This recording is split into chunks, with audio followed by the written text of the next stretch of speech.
La vie est un constant exercice d'auto-amélioration. Et tandis que nos efforts se concentrent carrément sur l'effet de devenir plus riche ou de monter dans les rangs du lieu de travail, nous oublions parfois d'améliorer la façon dont nous nous traitons nous-mêmes et les personnes qui nous entourent. Dans la précipitation à réaliser des choses dans la vie, l'idée d'être mieux peut se perdre dans l'ambition et dans l'égoïsme.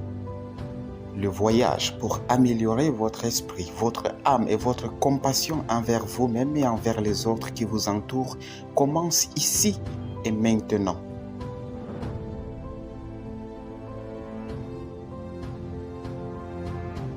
Devenir une meilleure personne est un processus sur lequel vous passerez probablement le reste de votre vie. Alors, acceptez le fait qu'il faudra beaucoup de temps pour devenir une meilleure personne. S'ouvrir au processus de changement et de croissance vous aide à développer la flexibilité. Et la flexibilité est la clé pour être constamment le type de personne que vous voulez être dans chaque situation.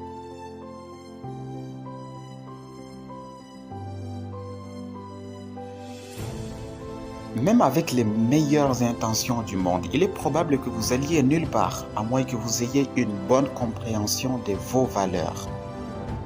Ces valeurs sont les croyances fondamentales qui façonnent qui vous êtes en tant que personne et comment vous vivez votre vie. Réfléchir à vos valeurs vous aidera à déterminer ce qui est vraiment important pour vous. Par exemple, être un bon parent ou passer du temps avec des amis pourrait être pour vous des valeurs. Ce sont des choses qui vous aident à définir réellement vos sentiments envers vous-même et envers les autres. Un comportement qui n'est pas conforme à vos valeurs peut vous rendre insatisfait, malheureux ou coupable. Nos identités sont également façonnées par ceux qui nous entourent.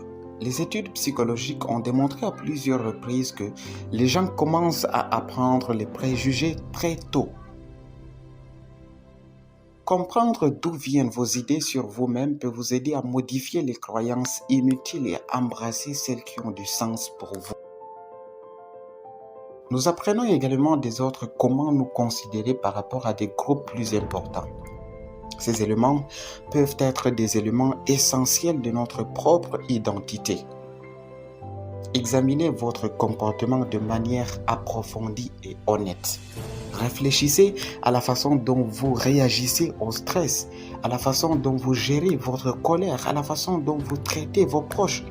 Vous devez comprendre comment vous en êtes maintenant avant de comprendre comment vous pouvez grandir. Une fois que vous avez réfléchi à votre comportement, vous devriez avoir une meilleure idée des changements spécifiques que vous souhaitez effectuer. Cela veut dire, vous devez déterminer les modifications que vous souhaitez voir et essayer aussi d'être plus précis que possible. L'entrepreneur Steve Jobs a dit une fois qu'il se posait la question suivante chaque matin. Si aujourd'hui était le dernier jour de ma vie, voudrais-je faire ce que je m'apprête à faire? S'il ne pouvait pas répondre oui à cette question, il renonçait immédiatement à ce qu'il s'apprêtait de faire. Et donc, cette question peut également être utile à tous ceux qui aspirent des grandes réalisations. Arrêtez de vous critiquer. Prenez le temps d'apprécier vos talents et vos meilleures réalisations. L'autocritique se présente lorsque nous nous comparons aux normes établies par les autres et nous pouvons finir malheureux. Travaillez à contrôler votre colère et votre jalousie. Ces émotions font naturellement partie de la vie, mais si vous vous sentez constamment en colère ou jaloux envers les autres, vous aurez du mal à trouver le bonheur. Comme pour cultiver la compassion de soi, vous devez accepter les comportements et les désirs des autres. C'est une étape nécessaire pour devenir le type de personne que vous voulez être. Concentrez-vous sur les choses de la vie sur lesquelles vous avez le contrôle et ne vous inquiétez pas de ce que vous ne pouvez pas contrôler. N'oubliez pas, vous pouvez contrôler vos actions, mais pas leurs résultats. Vous concentrer sur vos actions plutôt que d'essayer de contrôler des résultats incontrôlables peut vous aider à vous détendre et à ressentir moins de colère lorsque les choses tournent mal. Prenez note de l'impact de votre comportement sur les autres.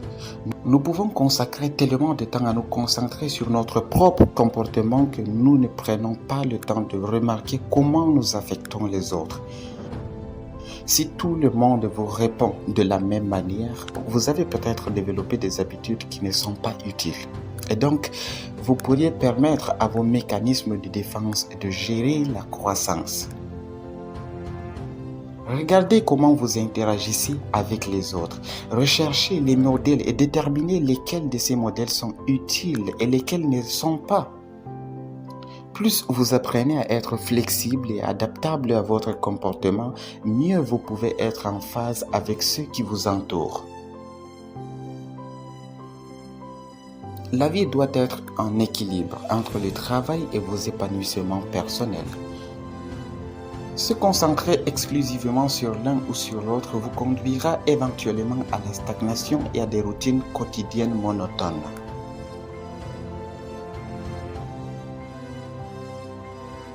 Et c'est la fin de cette vidéo, les amis, et j'espère qu'elle vous a plu. Si c'est le cas, laissez-moi un pouce bleu, ça me fera plaisir. Et n'oubliez pas de vous abonner si ce n'est pas déjà fait et activer la cloche des notifications pour ne pas rater les prochaines vidéos. À la prochaine.